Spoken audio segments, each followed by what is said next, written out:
Hello, welcome to our first Live Life to the Fullest program session. We are happy you are interested to watch this recording. First, let me introduce us. We are 5 Doctor of Occupational Therapy students that go to the University of Pittsburgh. We have been collaborating with the Cancer Caring Center and working towards this program for almost the past 2 years. We are finally in our last semester of school and so happy to bring this series to you as part of our capstone project. Throughout our program sessions, we hope to provide you with useful strategies that will help you maintain or improve your ability to pursue meaningful daily activities. Our hope is that you find something beneficial to help you in your everyday life and that this series is able to continue on in the future and get better and better each time. Also, for those of you who are new and aren't familiar with the Cancer Caring Center, I want to give a quick blurb. They're a nonprofit organization located here in Pittsburgh. They have continuous programs and support groups that they run each week. We're just here for the time being, but we have hopes our specific program will continue to run in the near future. If you want more general information about the other groups the Cancer Caring Center offers, email cancercaringpgh@gmail.com. So, switching gears, welcome to our first session. We will be presenting about skills to improve movement for health and wellness. This includes things like strength, endurance, balance, and flexibility. It also includes the importance of recovery and energy conservation. Associated with this presentation is Week 1 packet and handouts for you to reference. The packet goes along with our PowerPoint if you want to use that to write notes and follow along. The others are handouts that we will be using for examples on each section we talk about. We will also have a picture of the handouts on the screen if you would prefer to just watch and listen. Occupational therapists can do so many amazing things. We tried to break it down into clear definitions to help everyone understand what occupational therapy is and how we can help. Generally, occupational therapy is a profession that helps people do the things that they want and need to do to live their life to its fullest. Occupational therapists promote increased health and quality of life despite injury, illness, or disability. For cancer care specifically, occupational therapists are uniquely skilled to help others live life to the fullest by providing interventions to address the physical, cognitive, and emotional difficulties an individual faces throughout the cancer care continuum. Relating it to this week's topic for physical wellness specifically, occupational therapists look at all areas of a person's life to address limitations in movement that may arise from cancer treatment to support optimal health and wellness.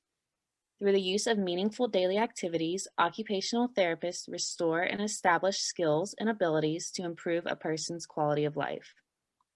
You are also going to hear the word meaningful activity a lot throughout this whole series. A daily occupation is a meaningful activity that you do throughout your daily life that is important and provides meaning for you.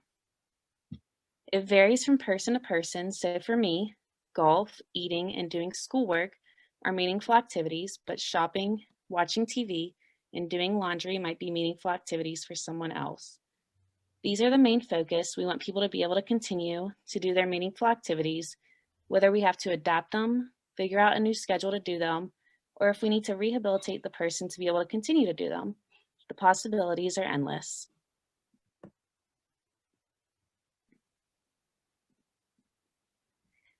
These are our objectives, the main points you will see throughout this presentation. Educate, find strategies, familiarize, and take action with behavioral activation. With most things comes precautions. Always, always, always talk to your doctor first. Because cancer can affect each person differently, so people can experience completely different side effects, completely different options.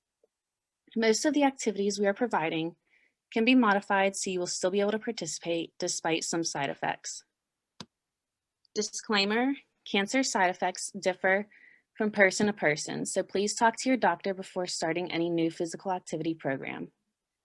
The following list of precautions is non-exhaustive. If you are experiencing new or worsening symptoms or are worried about the safety with physical activity, please consult your doctor.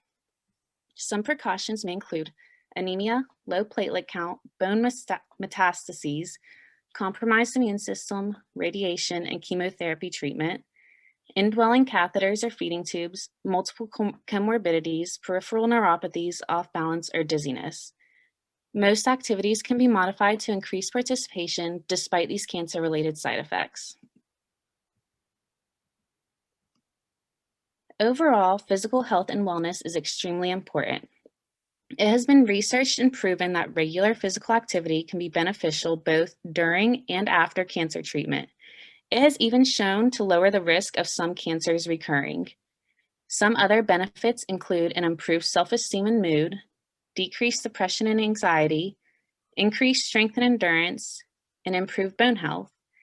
These are some great benefits just by getting moving. And the Cancer Caring Center also has some other great programs to get moving.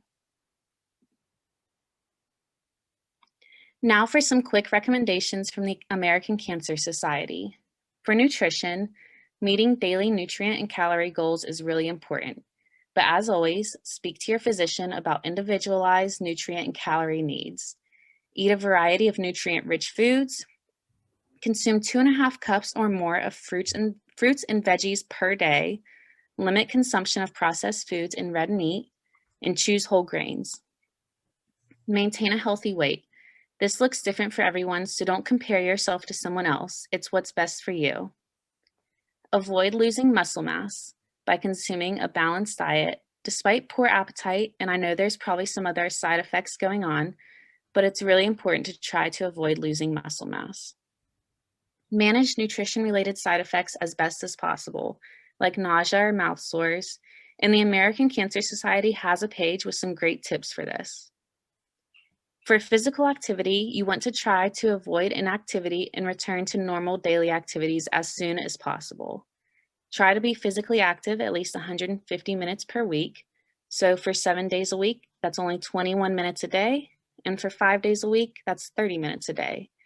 Any type of movement is beneficial, whether this movement while laying down or sitting, moving around your community, or exercise.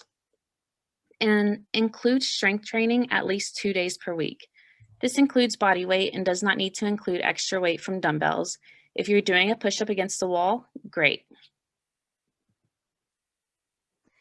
We just want you to remember that this is a roller coaster ride. So be proud of yourselves for taking even the smallest steps towards improving your health, because progress is progress no matter what it looks like.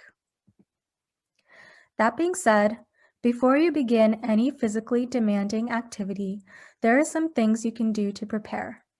The first thing is to warm up, which involves any activity that gets your heart rate up even just a little. This could include stretching, walking, swinging your arms and legs, or doing walking lunges. The second thing is to mentally prepare yourself. Be ready to get active and feel positive about doing something good for your body. The third thing you can do to prepare relates to time management, which involves choosing the right time of day when you are at your best and can fit your warm-up, physical activity, and cool-down sessions. And the last thing to consider for preparation are physical factors. This includes wearing the appropriate clothing for the weather and activity you are doing, making sure there's enough space or room to do the physical activity, and making sure you have all the materials or equipment you need for the activity, such as water bottles, yoga mats, dumbbells, a chair, or any other items. Once you complete your activity, it's important to cool down and slowly allow your body to recover.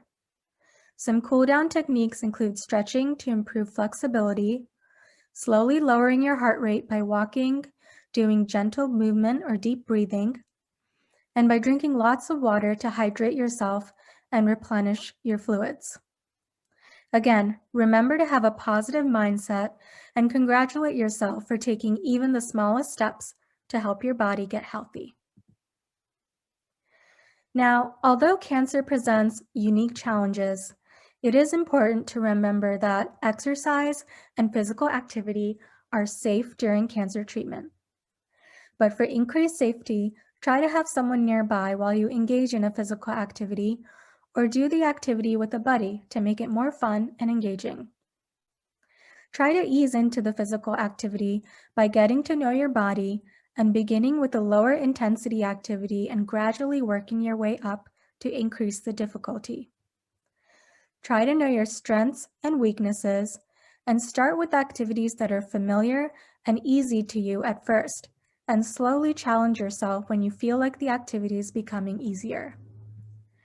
Finally, try to record and reflect how you feel during each activity. Think about times when the activity was more difficult and ways you can maintain your safety during those times. And also think about times when the activity was easier and ways you can challenge yourself.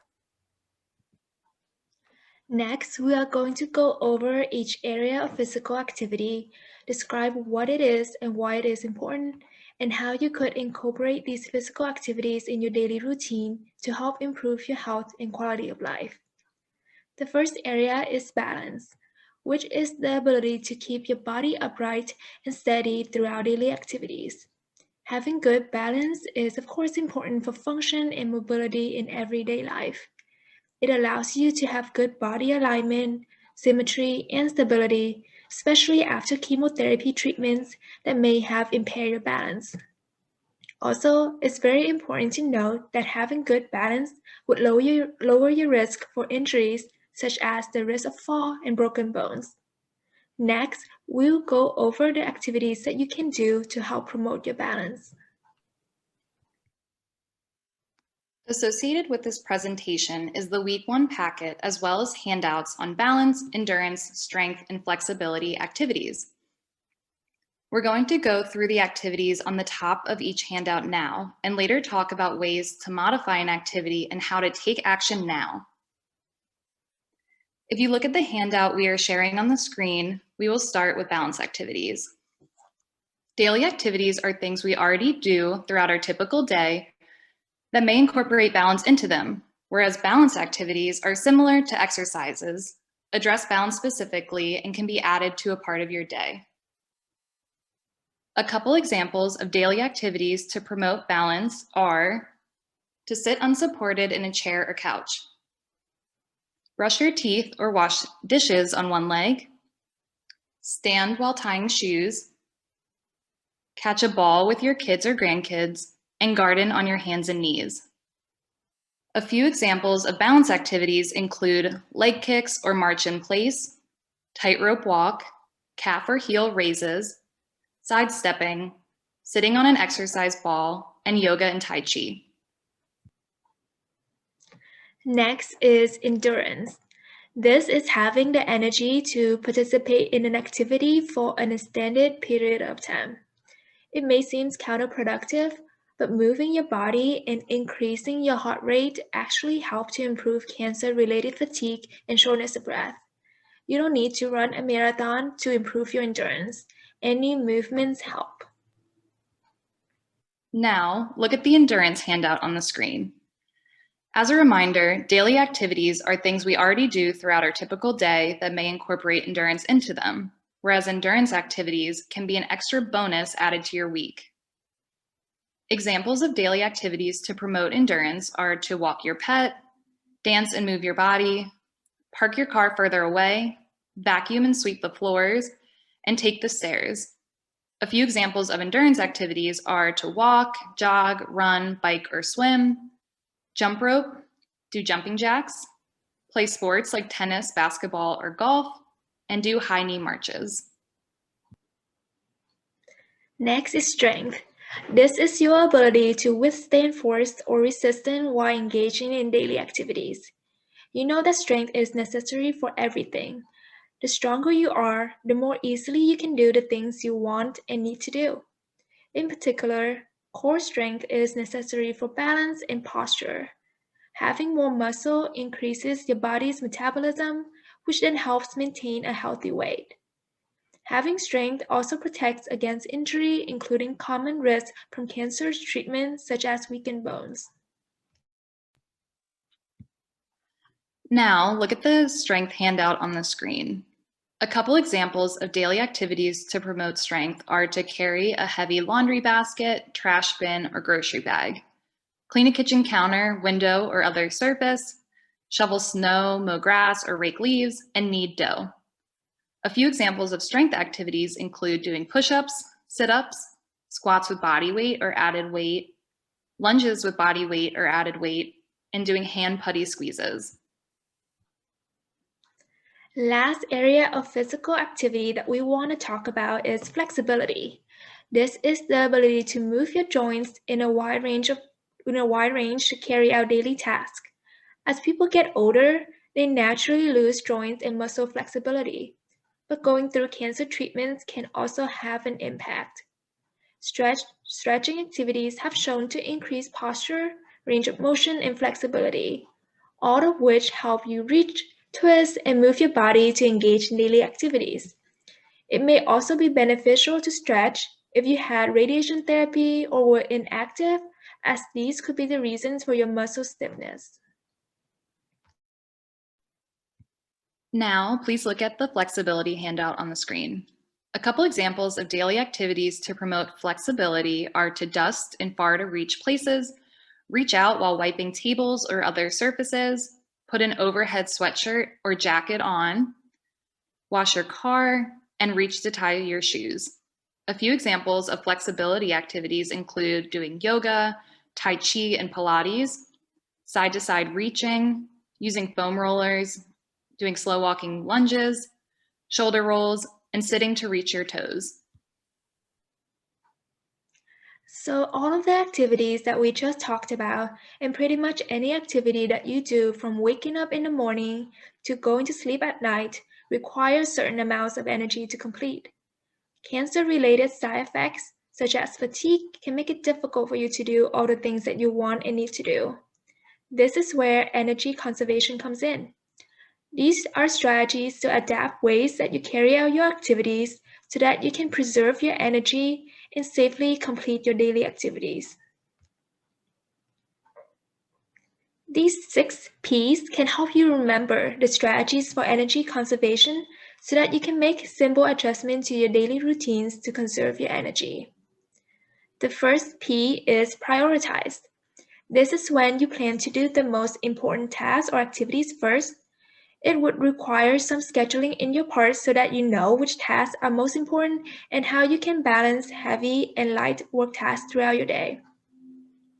The next one is plan.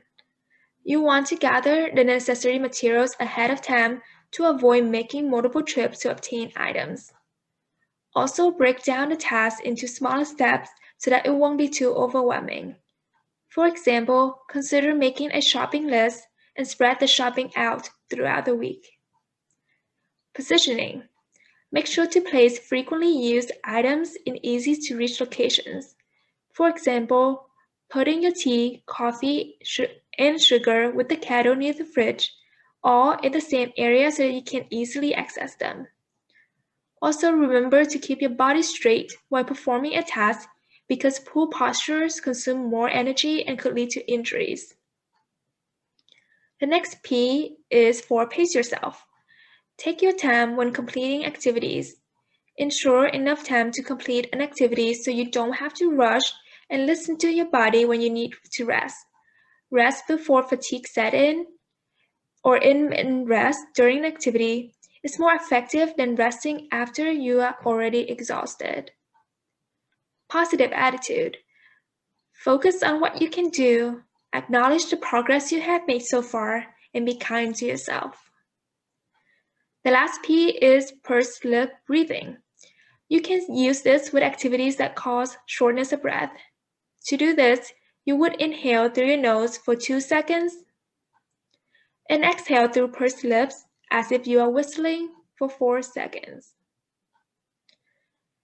A little disclaimer, this technique may not be suitable for individuals with breathing conditions.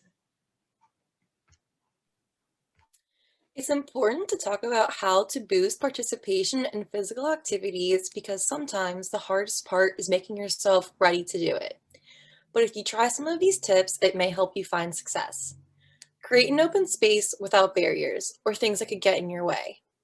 Organize commonly used items into easy-to-reach locations, such as keeping commonly used cooking appliances on your countertop. Use devices to assist you in your physical activity. Gather necessary equipment and clothing ahead of time. Allow yourself to take rest breaks as needed. Prepare for the weather, like having an indoor activity in mind if it rains. Make it fun. Remind yourself of your goals and why you are doing this. And listen to your body and respect the way it feels. Do not push through pain.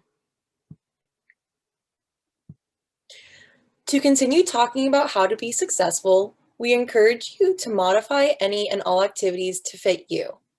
Some examples to modify activities and exercises to make them easier for you include: begin with a shorter distance or length of time. For instance, instead of vacuuming the entire home, only do 1 or 2 rooms. You could also decrease weight or amount of resistance, but keep in mind you don't need to use dumbbells. Your body weight or heavy shopping bags are also important for strengthening. Another tip is to increase the amount of rest breaks you take. Complete physical activities while sitting down, such as using stationary bikes, sitting in a supported chair, or using a motorized scooter while shopping. Finally, our last tip is to increase the use of environmental support. You can hold onto the handlebars of a treadmill or use a wall for balance support.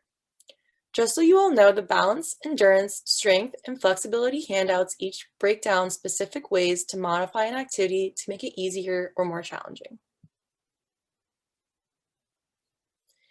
The exciting thing is that the more you work out and regularly do physical activities, the easier they will naturally get. Therefore, it's important we talk about ways to make activities and exercises more challenging. Our tips are to gradually increase the distance or length of time spent on a physical activity.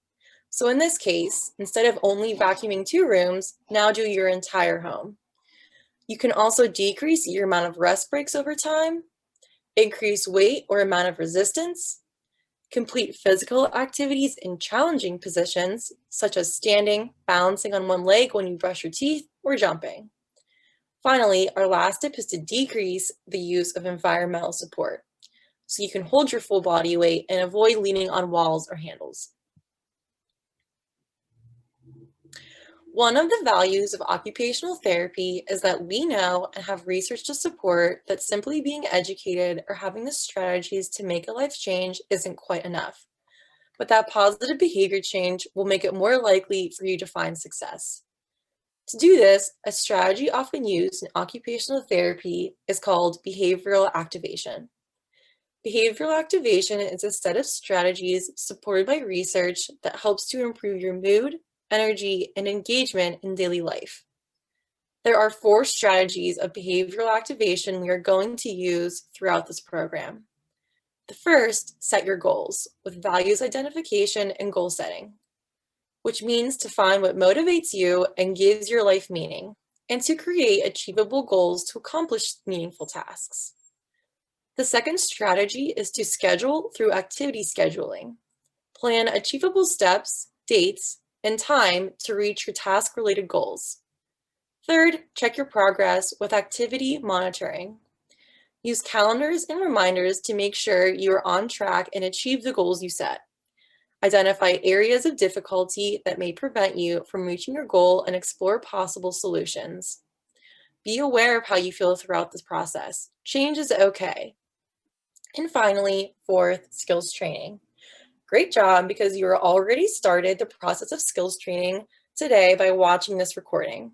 Skills training includes educational opportunities to gain skills that help you achieve your ultimate goals, and it also includes working with health professionals, family, and friends throughout the behavioral activation process. Now we want to switch gears and make this happen.